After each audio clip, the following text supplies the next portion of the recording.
the value of your social media efforts showing up for you, your product, your services, for your customers when they're doing searches. That's the topic I wanted to visit with you about during this Llama walk and talk.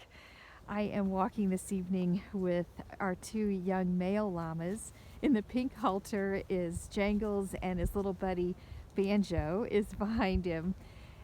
I am Vicki Maris, and here is the tidbit that I wanted to share with you on our little evening walk here. And it's very cold, by the way. I was doing a couple of incognito searches in a web browser for a client, and the searches were related to somebody who has been a guest on my podcast. My podcast is Agile Digital Business. I use a host named LIBSYN. It's one of the biggest podcast hosts out there, and they've got several services that are quite interesting when you are posting a new episode, and you can set your podcast up so that it automatically releases the episode into several different social media feeds at the same time. Well, I do that for mine, and mine's an audio podcast, but when I post a new episode, it comes out also on YouTube, as well as Facebook and Twitter and many other locations where I have a social media presence, and LinkedIn. The top results when I was in this incognito window doing this search were for ads, as you might expect. I think the first 4 results were ads. And then right under that were 2 YouTube videos with this particular instructor's name, because he happened to have been on my podcast.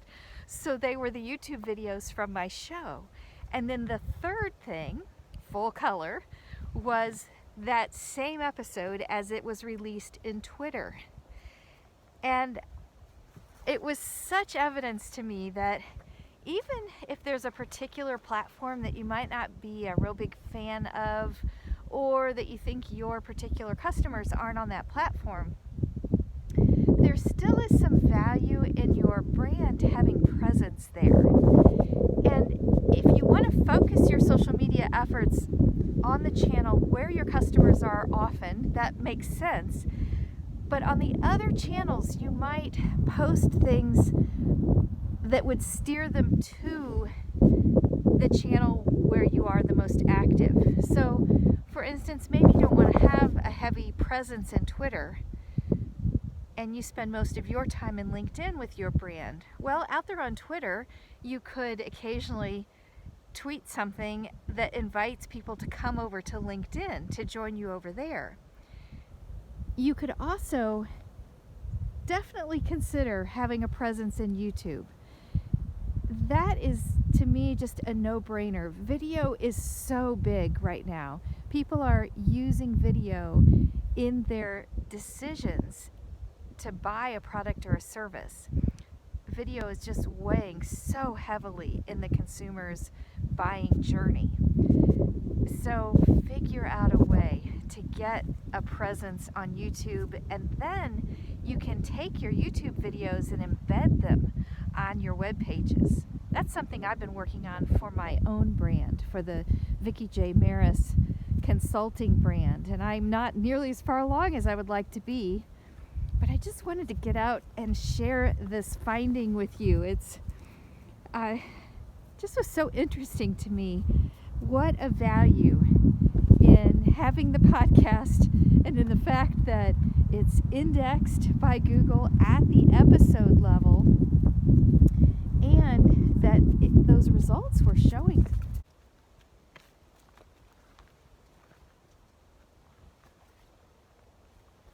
That was kind of fun.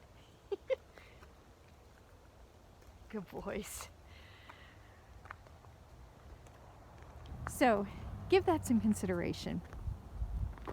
If you don't already have a presence, a video presence in it, even if YouTube isn't your favorite channel, I still encourage you to have a presence there. You might do most of your video posting in Vimeo or another location, but have a presence in YouTube. And as I wrap this up, I do want to remind you how important it is to have a platform where you own the space. So have your own website, because we just don't know what social media channels are going to do on any given day. They can make changes. I've known of accounts that got banned. We've all been hearing about that in the media lately. Definitely also have a presence. Be active with your email list so you can reach your customers there. You don't want to, for instance, just have all your activity be in Facebook or Twitter and then have your channel go away and now you can't reach your customers. So some things to think about. I'm going to wrap up this walk and put these frisky llama boys back in the barn for the evening. I hope this was helpful. Take care.